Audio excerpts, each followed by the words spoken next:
Temos conosco um orador muito especial. A maioria de nós não conhecemos-lo, mas não é difícil lembrar dele. Ela diz que está a tentar falar lento para me ajudar.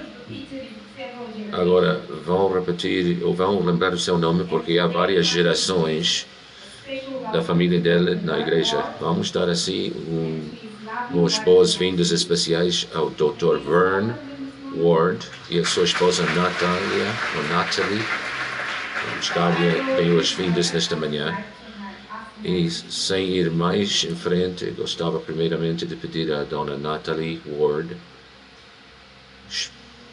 Bom dia. Tenho uma pequena confissão a fazer hoje de manhã. Quando eu chego à África, as suas histórias me inspiram, movem-me até a lágrimas. O vosso exemplo, quando falo convosco e ouço do seu compromisso com Cristo, sinto grande amor para vocês. Eu acho que eu devo ser africana aqui dentro, porque sinto-me tanto em casa, sentir uma parte desta grande família tão bela. É um prazer, um privilégio, um honor servir a Cristo convosco. Deus vos abençoe. Amém. Eu estive muito surpreendida de ver que quando cantamos o hino numa das línguas maternas, eu vi que ela estava a mover os lábios a seguir. Agora o Dr. Vern Ward tem servido em várias capacidades na Igreja do Nazareno. Como casal e como família, eles têm servido como missionários na região Ásia-Pacífico. Também têm servido como coordenadores estratégicos e, finalmente, diretor regional. O Dr. Ward tem doutor em Ministérios da Universidade Nazareno Norocidental. É um pregador apaixonado da Palavra de Deus e um advogado pelas missões. Eu creio que a Grande Comissão é das suas crenças mais importantes, mais perto do seu coração. Eles têm 4 filhos. Nós conhecemos um deles que está aqui na região África e tem 9 netos e outro que vai nascer dentro em breve. Assim, Igreja Nazarena da região África, somos honrados e abençoados de ter o Dr. Vern Ward, diretor da missão global a nível da denominação toda. Bom dia. Bom dia. A Natália e eu servimos muitos anos entre o povo Koban em Nova Guiné. Koban quer dizer o último povo. Não sei se aqui em África terá uma tribo que se chama o último povo. E na cultura Koban tinha um pormenor que eu amei muito, que quando alguém lhe cumprimentou, você devia devolver um cumprimento muito forte e caloroso. Assim, bom dia. Oh, muito obrigado. Nesta manhã eu gostava de compartilhar convosco um pouco sobre o nosso Senhor, o nosso Salvador, o nosso Deus. Deus é um Deus missionário. Deus é um Deus missional. Eu não sei o que você acha dos missionários. Eu sei o que eu achava quando eu era jovem. Eu assistia a uma igreja grande e quando os missionários vinham para falar, eu, em vez de ir à igreja, eu fui ao restaurante tomar um café com os amigos. É verdade. É uma confissão. Porque eu não entendia aos missionários nem o porquê faziam o que faziam. Eu dava o meu dinheiro para enviá-los, mas não entendia nada de os missionários. Mas Deus é um Deus missionário. Sabes o que quer dizer? Deus é um que sempre nos está a procurar, sempre nos procura, nos busca. Desde o início do livro de Gênesis, temos Deus que criou estes dois filhos, Adão e Eva, e eles rebelam contra ele, abandonam a Deus. Mas Deus passeia pelo jardim a chamar-lhes pelo nome. Adão, onde estás? Eva, por onde andas? Deus os procurava. E sabe, é isso que quer dizer ser missionário. Ir em busca dos perdidos. Bem, se é assim um missionário, então o que são vocês, meus irmãos? São filhos de Deus? São como Deus, como Jesus? Estão na imagem de Cristo? Se Deus é um Deus missionário que procura sempre aos perdidos, então nós devemos fazer a mesma coisa. Deus quer cada pessoa que seja confrontado o amor de Cristo, com o amor de Cristo, para que todos saibam e tenham a oportunidade de responder. Então, o que faz Deus?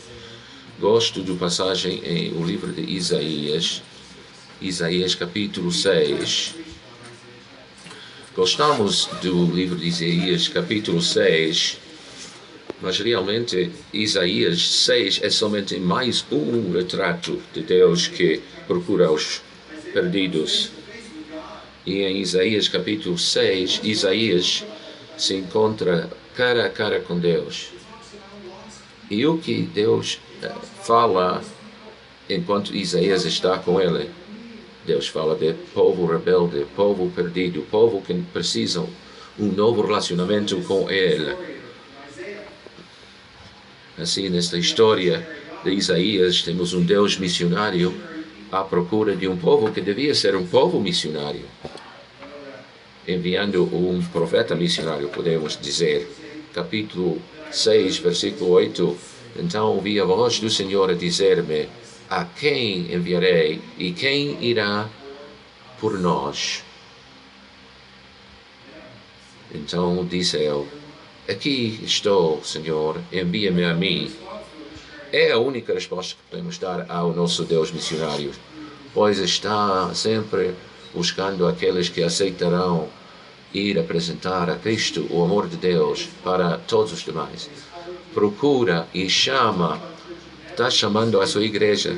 Sabe, nós falamos da Igreja Nazareno e dizemos que temos 3 valores essenciais, que somos cristãos, somos de santidade e somos missionários ou missionais. Somos um povo chamado, somos um povo enviado, um povo como o nosso próprio Deus missionário, porque nós queremos que todos venham a conhecer a Cristo. Então, a chamada de Deus nos vem de muitas maneiras. Se você pergunta a muitos pastores diferentes, a sua chamada veio de maneira diferente. Sabe que durante muitos anos eu não sentia que eu tinha uma chamada, ou não tinha certeza de ter uma chamada. Mas sabe, eu tenho tentado viver a minha vida todos os dias seguindo a Jesus. Talvez a minha chamada é simplesmente uma chamada à obediência diária. Deus, o que queres que eu faça hoje? A quem queres que eu fale hoje? Como posso ser fiel hoje? O que vais fazer através da minha vida hoje? Esta é a minha chamada. Um dos meus bons amigos, quando tinha 14 anos, Deus lhe falou claramente: preciso que você seja um missionário jovem. E ele estudou por muitos anos, preparando-se para ser missionário médico, um cirurgião missionário. E tem passado os últimos 32 anos servindo a Deus no hospital muito removido nas montanhas de Nova Guiné, porque Deus o chamou. Um cirurgião talentoso, graduado de uma das escolas de medicina mais grandes, mais prestigiosas nos Estados Unidos. Mas lá está aquele irmão escondido em meio de um povo pouco conhecido, servindo a este povo todos os dias, porque Deus o chamou. É isso que a gente faz quando Deus o chama. Dão costas a qualquer outra opção na sua vida e seguem a Cristo por onde quer que Ele vos dirigir. Agora, eu estou a falar a vocês que também têm uma chamada de Deus nas vossas vidas. Este é um encontro do povo de Deus. Somos um povo chamado por Deus. Também somos um povo enviado. E em sendo pessoas enviadas, podemos identificar-nos com quem também foi enviado. O que disse Isaías? Disse: eu não posso, Senhor, eu não posso representar-te. Tu és um Deus santo. E eu não. Oh Deus, eu não posso ser o teu representante porque eu sou de lábios impuros e vivo em meio de um povo de lábios impuros, sujos, impuros espiritualmente. Não está a ver que Isaías identificava-se com o seu próprio povo, os entendia, os conhecia, e é isto que quer ser missionário. Deus identificou-se conosco em Cristo e Isaías identificou-se com o seu povo como um do povo. E este sentimento de ser um do povo, de identificar-se com o povo, é absolutamente crítico. Não podemos pôr-nos acomodados aí onde estamos. Temos que identificar-nos com aqueles que ainda não ouviram as notícias de Cristo.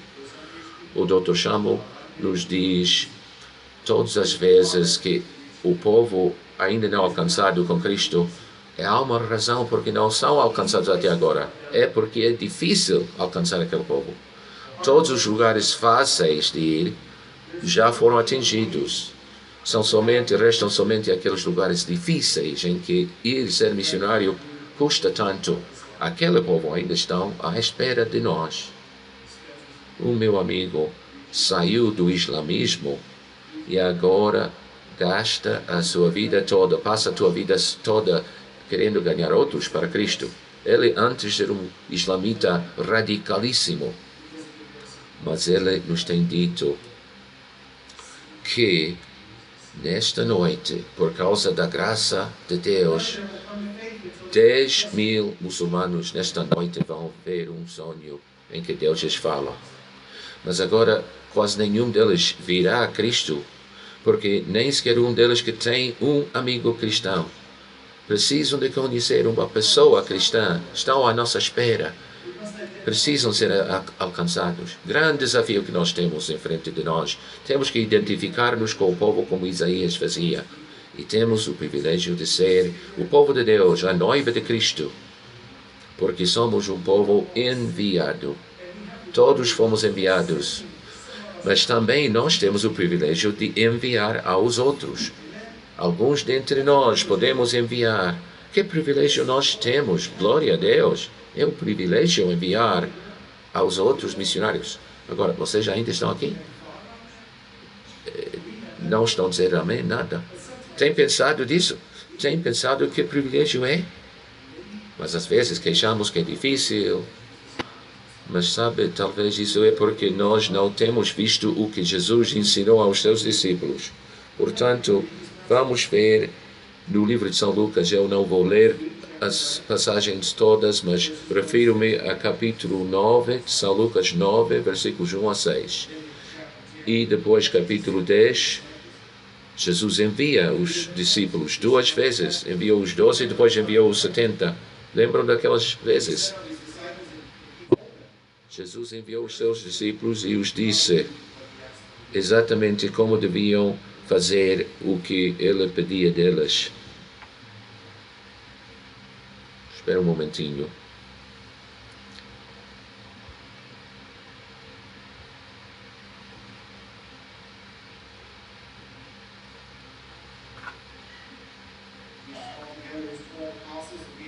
E Deus juntou os seus discípulos e lhes deu poder sobre os demônios e toda a doença, e os enviou para pregar sobre o reino de Deus e impor mãos sobre os doentes. Ele lhes disse: não levem consigo nada, nem cajado, nem pasta, nem comida, nem dinheiro, nem mesmo roupa adicional. Não levem nada consigo.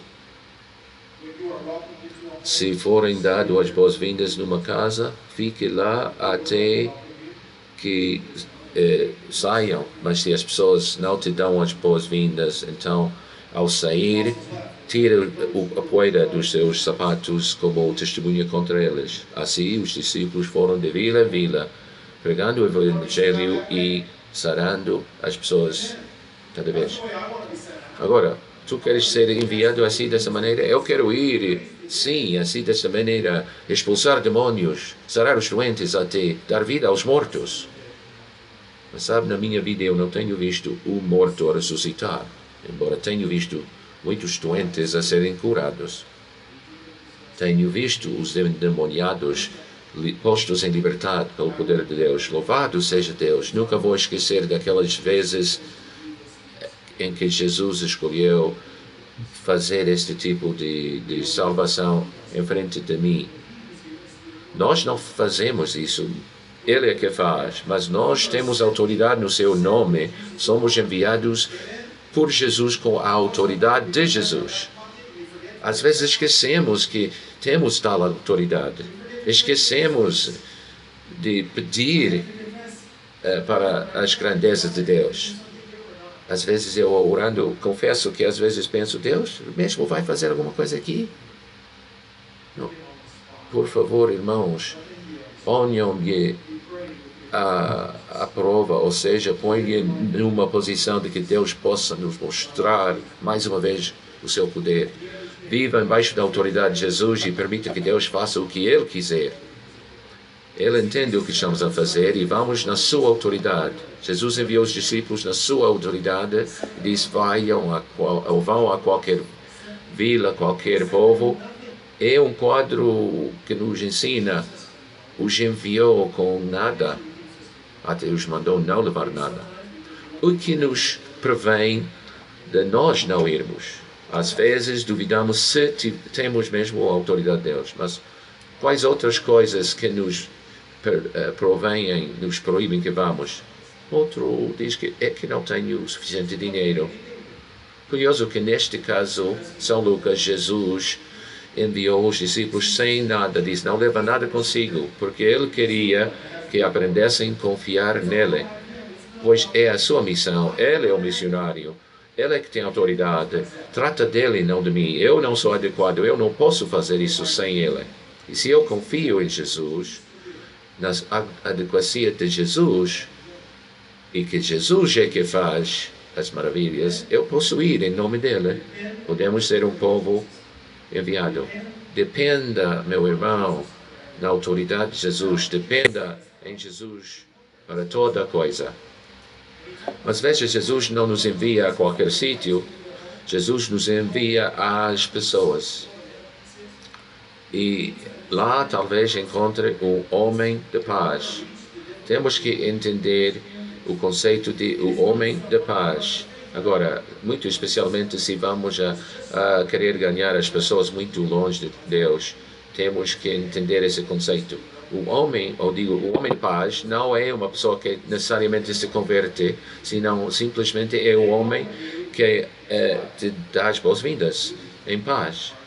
E essa pessoa, esse homem de paz, será parte da sua comunidade. E quando ele te der as boas-vindas, você será recebido naquela comunidade. Assim, Jesus diz, fique na sua casa, coma o que quer que ele te dê. Agora, não vá a outro sítio procurando um lugar mais bonito, mais confortável.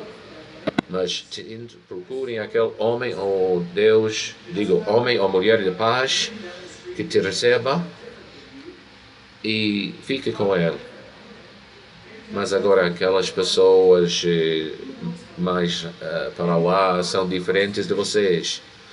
Talvez tenham tatuagens, talvez sejam prostitutas, aqueles povos são muito diferentes, mas a verdade é que é assim, eles não vão vir à tua igreja, tu terás que ir na autoridade de Jesus a procurar aquelas pessoas. Agora sabes que se dizes, eu não tenho educação, não conheço todo o necessário, não se preocupe disso, vá na autoridade de Jesus à procura das pessoas perdidas, dependendo em Jesus, não dependendo das tuas próprias inteligências ou do teu próprio recurso, da tua própria experiência. Vá como enviado por Jesus Cristo.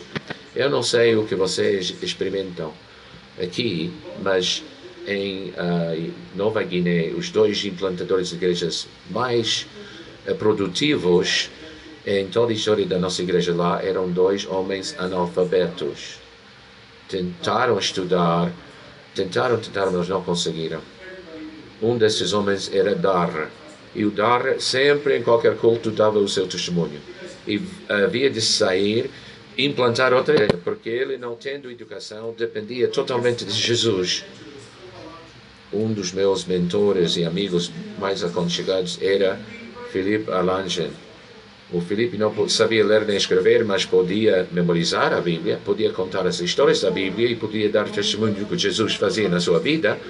Assim ele saía numa vila para falar de Jesus. E lá até eram maltratados, golpeados, dizendo que tu não és nosso. Mas ele, sarando, voltava e voltava, cada vez voltava até haver uma igreja naquela comunidade. Sempre e somente dependia de Jesus. Até dizia: Jesus, tu terás que fazer isso porque eu não posso. Era isso que Jesus ensinou aos seus discípulos quando ele os enviou, que fossem totalmente dependentes dele. Também queria que os seus discípulos fossem agradecidos, gratos. Sabe, quando se procura aquele homem de paz que nos vai receber, temos estado a tentar alcançar as pessoas ainda não alcançadas. Não são difíceis de identificar. Isto está a ser gravado, portanto eu não posso vos dar pormenores. Mas há um grupo de pessoas, por exemplo, em China, e estão isolados. E são radicais. E há 12 milhões deles. E nesses 12 milhões, nós achamos que talvez pode haver 250 crentes. 12 milhões de pessoas e somente 250 crentes em Cristo. Eu fiz um pouco de matemática, calculei que a África do Sul tem uns 52 milhões de pessoas aqui. Imagine, seria ainda menos do que 1000 crentes em toda a África do Sul. É assim que lá, naquele povo em China, 12 milhões e 250 crentes só. Até procurar um crente não vais encontrar, porque escondem-se. Porque sendo descoberto que você é um crente, sabe o que te passa? És desaparecido. Desapareces e ninguém nem pergunta onde foi. No Joanesburgo dizem que há 4,4 milhões de pessoas. Isso quereria dizer, comparativamente, que houvesse somente 90 crentes em todo Joanesburgo. Imagine se todos os crentes em Joanesburgo eram somente 90 pessoas. Como haveria de encontrá-los? Onde estariam? Mas Deus nos tem chamado e nos tem convencido que precisamos enviar uma pessoa a este povo tão isolado. E uma das pessoas que Deus chamou era o nosso professor mais maravilhoso entre as igrejas escondidas em China. Era fluente, estava a pregar, estava a treinar os pastores. Sabem como funcionam as igrejas em casa, lá na China, as igrejas escondidas? Você, para chegar lá, entra num carro e metem lá, cobrem-te com uma mantel para você não conhecer e conduzem durante a noite por muitas horas para você não saber aonde vais, onde estás. Então alguém te pega pela mão e te leva a uma certa casa lá no mato e parece ser vazia, mas lá dentro pode haver 20 pastores num quarto pequeno e você vai ficar lá, dormir lá durante 2 semanas. Este é o colégio bíblico na China. É assim que aprendem, estudam a teologia lá. Ninguém vai sair durante aquela casa durante 2 semanas, somente o agricultor e a sua família. Você ficará dentro. Você não sabe nem onde está. Vieste de noite e quando sais, vai sair de noite. E os outros pastores somente vai sair 1 ou 2 por dia até acabar. Se você é metido de novo no carro coberto com manta e é levado de noite a um lugar até ir ao comboio. E sabe que o nosso melhor professor, Deus disse, este é que tem que ir. E dissemos, mas oh Deus, ele não fala aquela língua. Mas Deus diz, é ele que eu quero. Mas é o nosso melhor professor. Mas Deus nos disse, é ele que eu quero enviar. Pastor, não te ponhas muito confortável, professor, não te ponhas muito confortável. Missionário, não te ponha muito confortável. Ver, não fique muito confortável, porque tu terás que ir onde Deus te mandar. E talvez Deus te mande a um lugar novo. Assim, nós aceitamos enviar este homem.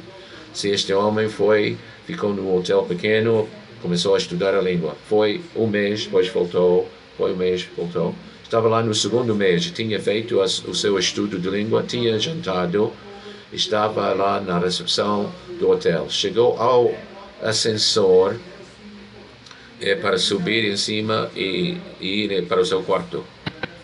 E senhor pegou-lhe pelo côvado, e o missionário deu volta, e este homem desconhecido disse: missionário tem vindo para nos ajudar. E Deus tinha falado a um dos 250 crentes escondidos, e um deles veio ao encontro do nosso missionário. Glória a Deus, é assim que Deus trabalha. Deus vai nos dirigir, Deus vai nos dar direção, Deus vai nos ajudar se dependemos totalmente dele. Agora, os discípulos de Jesus saíram e lembram que quando voltaram a Jesus estavam bastante apaixonados, voltaram bem excitados, que disseram: oh Jesus, tudo quanto você disseste aconteceu, mesmo aconteceu. Estavam tão apaixonados que contavam histórias de expulsar os demônios, de sarar os doentes. Lembram dessa parte da Escritura? Estavam tão emocionados. Mas lembram o que Jesus lhes disse? Eu disse Satanás a cair do céu para a terra como um relâmpago. Glória a Deus. Mas também lhes avisou: não se preocupem nem pensem muito nesta coisa de cura endemoniados. Mas uau, nós gostamos de falar dessas coisas, não?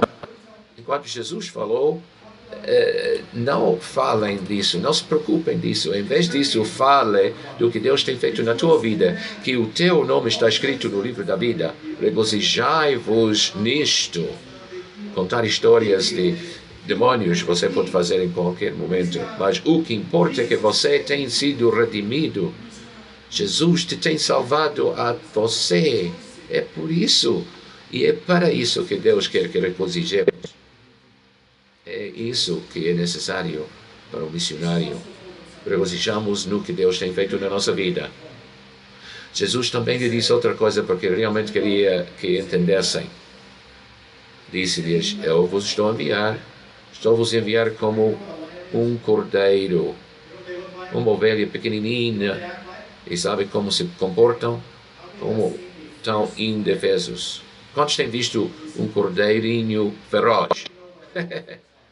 Agora, quantos conhecem o que parece, como é um lobo? É um cão enorme, grande, forte, feroz, como hiena. E você sabe quando os cães se juntam em grande grupo, como são? Atacam coisas grandíssimas e matarão animais enquanto nem têm fome. Mas um grupo de cães vão matar uma coisa. Agora, os lobos são ferozes, são vingativos. Um grupo de lobos matará um animal, mesmo quando eles não tiverem fome. E Jesus diz: eu estou a enviar-vos como ovelhinhas em meio de lobos. Imagine quanto tempo vai demorar uma cordeirinha ser morto pelos lobos. Pouco tempo mesmo. Mas Jesus nos diz: eu vos estou a enviar como se fossem cordeirinhos em meio dos lobos. Agora, esse cordeirinho não tem hipótese de proteção, de sobrevivência, se não for Jesus. Somente Deus pode proteger um cordeirinho, dar vida, manter vivo um cordeirinho em meio dos lobos. Nós temos que lembrar isso. Nós vamos como cordeiro em meio dos lobos. A única maneira de sobreviver nós é com a ajuda de Jesus. Assim devemos confiar em Jesus, somente em Jesus. Jesus queria ensinar os seus discípulos a que dependessem dele. O chamou da oração. E que tão importante é andar com Deus, depender em Deus, esperar a intervenção de Deus enquanto vamos àqueles a quem Deus nos tem enviado. realmente não importa onde vais, mesmo se vais só falar ao teu vizinho, deves ir no poder de Deus. Se vais falar com um filho, como o meu filho que não anda com Deus, tu terás que ir no poder de Jesus. E esse jovem vai voltar à fé. E esse teu amigo, o teu primo vai voltar à fé. E eu estou a implorar e depender de Jesus para salvar o meu filho mais novo. Na Nova Guiné, na Papua Nova Guiné, havia um outro povo não alcançado chamado Hagahai. Nós estávamos com o Cobain, havia o Harahai e depois atrás deles lá nas montanhas o Hagahai. Tínhamos já igrejas no Coban e no Harahai, mas o Hagahai não tinha igreja. Nada, absolutamente. Não tinha ouvido o Evangelho. Recebemos um convite para ir ao Hagahai. E eles tinham, de alguma maneira, ouvido as histórias e nos mandaram dizendo: envie-nos alguém que nos possa contar as histórias boas novas deste Senhor chamado Jesus. E nós nos ficamos celebrando e louvando a Deus. Depois começamos a orar e pensando quem vamos enviar. Agora, para sair da nossa última igreja entre os Harawai, é necessário 3 dias a pé para chegar ao Hagahai. Assim, nós queríamos preocupar quem vamos enviar. Então, eu cheguei ao nosso seminário, nosso colégio bíblico, e deparei-me com um certo jovem. E eu amo este jovem. Ele só tinha 6ª classe, mas chegou no colégio bíblico e conseguiu. Homem muito inteligente, chamava Oseias. Agora, o Coban gostam de falar em adivinhas. E assim ele diz: Sr. Vern, estou por graduar-me. Ele diz: é verdade, Sr. irmão Oseias. Estou orando por ti. Assim, irmão Vern, quero falar-te. Tenho uma pá bem afiada. E tenho uma katana bem afiada. E tenho uma machadinha, ou um machado muito afiado. E depois deu costa e foi. Agora vocês talvez bem entendem o que quer dizer isso. Eu não percebi, eu fiquei bem confuso. O que quer dizer esse rapaz assim com isto? Só depois de oração que dei-me conta. Isso. Porque o Oseias era homem daquelas montanhas. Conhecia o povo das montanhas. Conhecia aquelas altas montanhas cheias de floresta. E quando você vai abrir um jardinzinho novo, uma hortaliça nova, você tem que ter aquele machado para cortar as árvores, depois katana para tirar todas aquelas espigas, e depois tem que ter uma pá bem afiada para cortar as raízes e lavrar aquela terra. E Oseias estava a dizer: eu quero ir abrir uma obra nova. Sim, recolheremos alguns dos pastores e o superintendente. Começamos a estudar Deus. Será esse Oseias? Pode ser aquele que vai ao Hagahai? E damos conta, sim. Embora é solteiro e jovem, é bom homem e Deus lhe vai ajudar. Assim dissemos ao jovem Oseias: Oseias, temos uma posição para ti. E ficou muito apaixonado. Finalmente ele disse: eu sei para o que Deus me tem preparado. Uau, que prontidão! Até outros dizem: que igreja Deus me vai dar? Que posição Deus me vai dar? Mas Oseias diz: para o que Deus me tem preparado, ele estava pronto para ser usado, ir ao Hagahai. Graduou-se, enviamos-o à sua vila para ver a sua família. Tinha saído há 2 anos antes. Se voltou, passou 1 mês com a sua família, pai, mãe, todos, e contava à sua família o que pensava fazer. Mas um dia, o clã de Oseias, do Harawai, da família de Oseias, chegou à nossa casa. Grande grupo desses homens. Os cumprimentamos e disse: queremos falar. Sentamos e o pai de Oseias começou a falar: Dr. Vern, tem que saber alguma coisa. Temos ouvido que Oseias vai àquela tribo Hagahai. Deixa-nos contar sobre o Hagahai. são inimigos tradicionais entre nós e nós. E na cultura Nova Guiné há o devolver, e quer dizer, olho por olho, dente por dente. Tu matas o meu irmão, vou matar o teu irmão. Não, eu gostava muito daquele meu irmão, assim vou matar 2 dos teus filhos. Não, até 4 dos teus filhos. Uma vingança sem fim. Cada tribo vingando da outra. E os Harawai disse que nós temos uma dívida de vingança com os Hagahai. Estão à espera de matar um de nós. Se tu enviares o nosso filho Oseias, vão matá-lo. Estás a enviá-lo para ser morto só. Não podem fazer isso. Eu fiquei tão perturbado.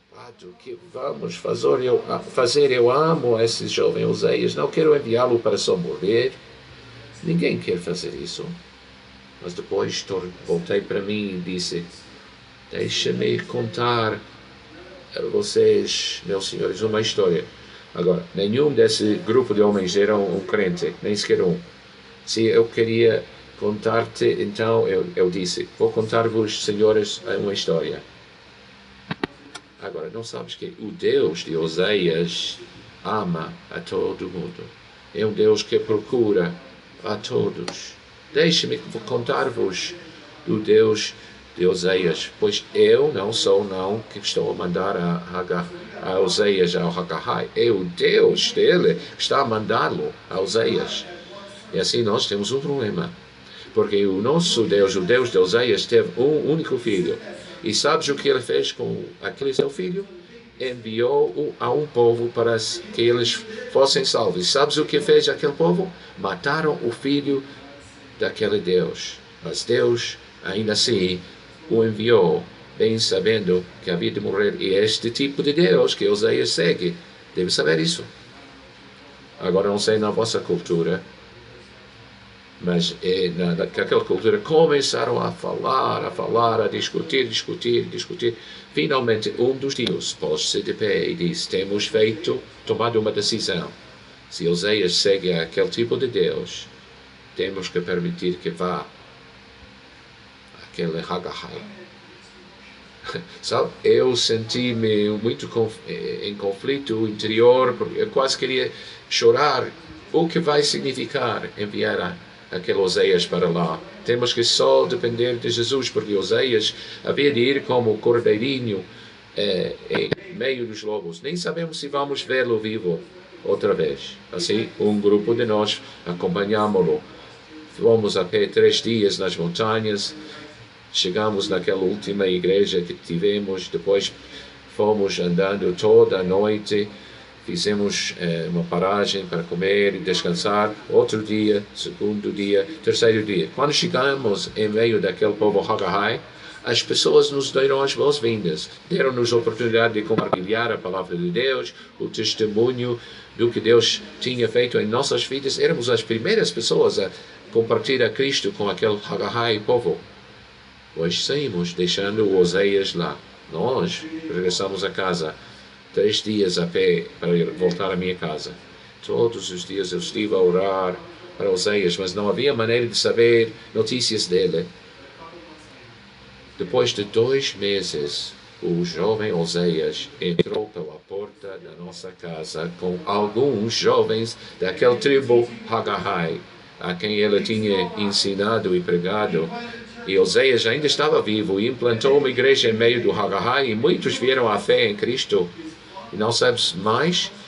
O pai dele e os tios dele vieram também a crer por causa da ousadia do seu filho, porque viram o poder de um Deus que pode proteger até um cordeiro em meio dos lobos, o poder de um Deus que podia sustentar um jovem em meio de um povo inimigo.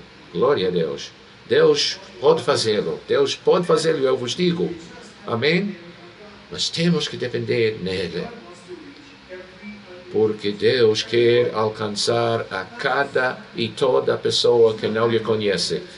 Não está satisfeito com a assistência das nossas igrejas, porque Ele quer que todo mundo entre e conheça a Cristo Jesus. Ele quer todos que sejam de novo reconciliados com Ele.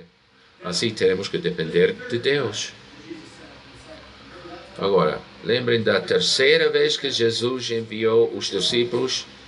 Em Lucas capítulo 22, Jesus lhes fez uma pergunta em versículo 22, versículo 35. Quando eu vos enviei sem bolsa, sem sandálias, sem nada, faltou-lhes alguma coisa? O que é que disseram os discípulos? Nada, Senhor. Não nos faltou nada, mas não tivemos falta de nada. Sempre tiveram comida, tinham o necessário, dependendo de Jesus. Mas então no versículo 36, Jesus diz, pois, agora, aquele que tiver bolsa, tome-a, como também o seu alforje. Até aquele que não tem espada, venda até aquela túnica e compre uma espada. Uau! Que mudança! Agora Jesus está a enviar as pessoas, os seus discípulos pela última vez, e Jesus desta vez diz o seguinte, tem dinheiro, leva. Se tem roupa, leva. O que quer que tiveres, leva. Agora, não será que Jesus quer que eles dependam dele? O que quer dizer isso de que se não tem espada, compre uma? Jesus queria enviar os seus discípulos armados? Não, é uma parábola, uma adivinha. Jesus quer nos ensinar com aquele que falou Oséias de ter uma pá afiada, uma katana afiada. Os discípulos não perceberam e disseram, está bem, Senhor, já temos duas espadas. E até Jesus disse, meu Deus do céu, esses discípulos já não aguento mais. Posso imaginá-los a dizer, ele não queria que os discípulos levassem espada. Não lembram que Pedro, quando usou a espada e cortou aquela orelha, Jesus disse, acaba com isso. Eu podia chamar uma legião de anjos armados para lutar por mim. Não era isso que eu queria dizer. O que queria Jesus dizer? Venda até a sua túnica para comprar uma espada. Mas para o que uma espada? Para que serve? Tens uma espada na cozinha? Senhores, têm uma espada na cozinha?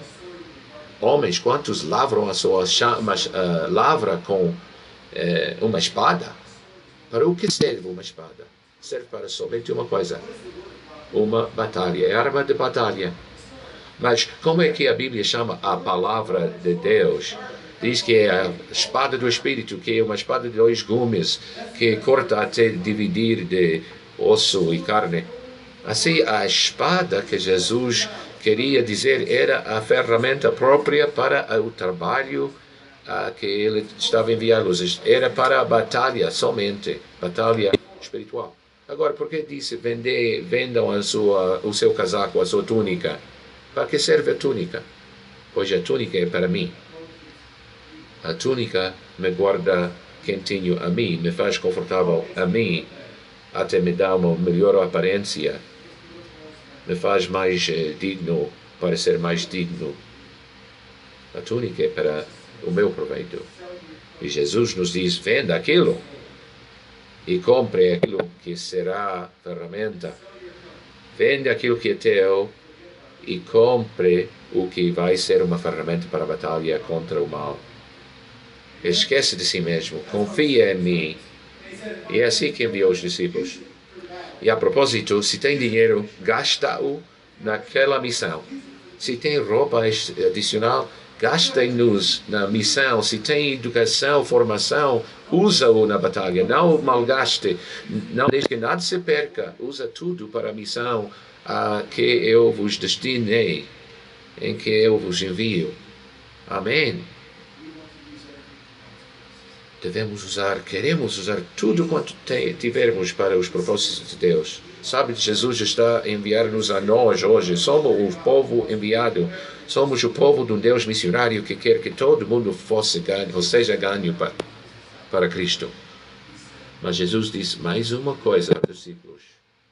Disse, esperem. Jesus morreu, foi ressurreto dos mortos, vai os enviar, mas Jesus diz, primeiramente esperem um pouco. Esperem o quê? Esperem a promessa do Pai. Esperem o Espírito Santo. Não saiam sem a presença do Espírito Santo. É assim que Isaías também, porque um homem impuro não pode representar um Deus Santo. Jesus diz a mesma coisa. Não vão sem o enchimento do Espírito Santo.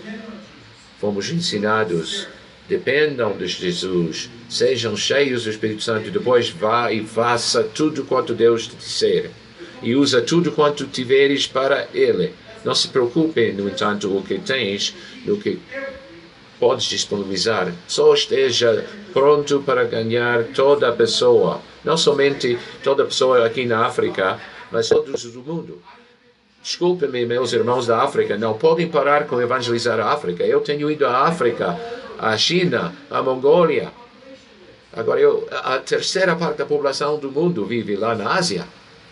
E precisam conhecer a Jesus. 3.000 milhões de pessoas não conhecem a Jesus. A África não podem esperar mais. Têm que ir. Têm que estar prontos para ser enviados por nosso Jesus. Não se preocupem no que têm e no que não têm. Prontifiquem-se para ir. Quantos de vocês podem dizer: eis-me aqui, envia-me a mim, ó Deus? Quantos estão prontos para dizer: eis-me aqui, enviem-me a mim? Estejam prontos, se Deus te chamarem. Ó Igreja de África, também esteja prontos para enviar os teus filhos, os teus irmãos. Quando vamos enviar as pessoas se contamos o dinheiro que temos? Até quando vamos ter suficiente, entre aspas? Quando seremos o suficientemente treinados? Quando teremos roupa suficiente? Até quando? Eu diria jamais. No entanto, há pessoas perdidas no mundo, tantas tribos, tantas línguas, tantos povos que não têm sequer um cristão no seu meio. Não têm uma igreja o suficientemente forte para alcançar aquele povo para Cristo. O que vamos fazer nós de frente a essa realidade? Em São João 17, Jesus orou ao Pai, dizendo: como eu estou em ti, só da mesma maneira eles estão em nós. Isto me dá problema de entendimento, não consigo entender.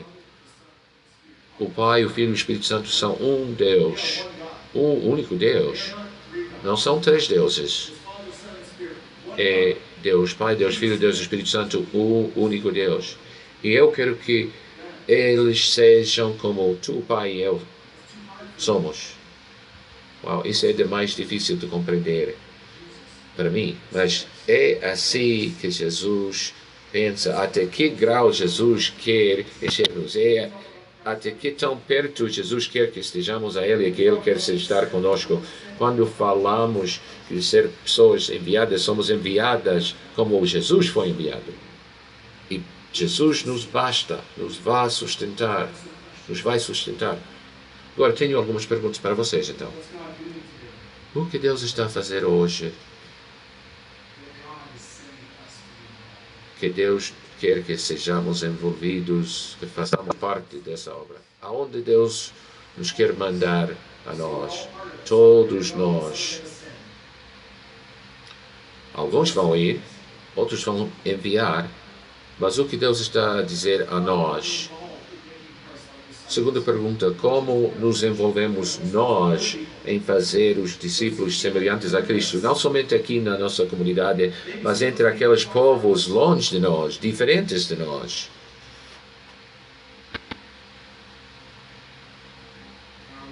E a terceira pergunta: estamos prontos?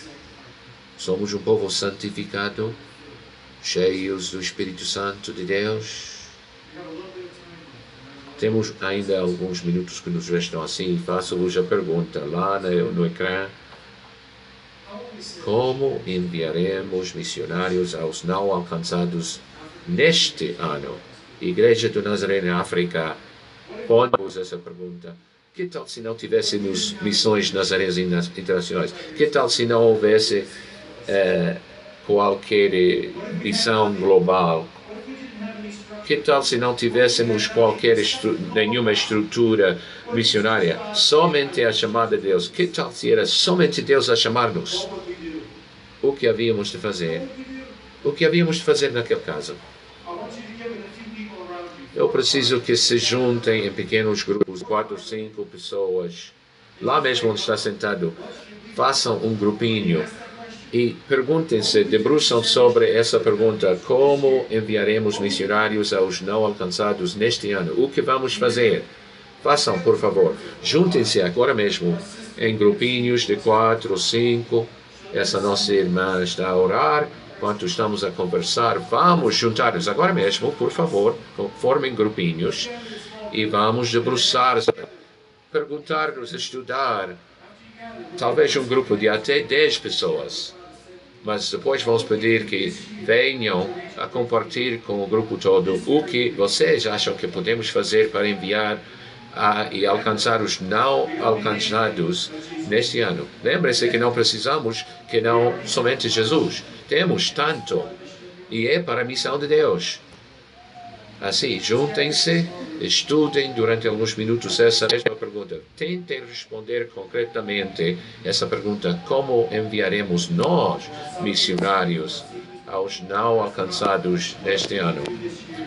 Alguns estão orando para que nós possamos considerar, até vamos pensando no que vamos fazer saindo deste lugar para alcançar os não alcançados neste ano.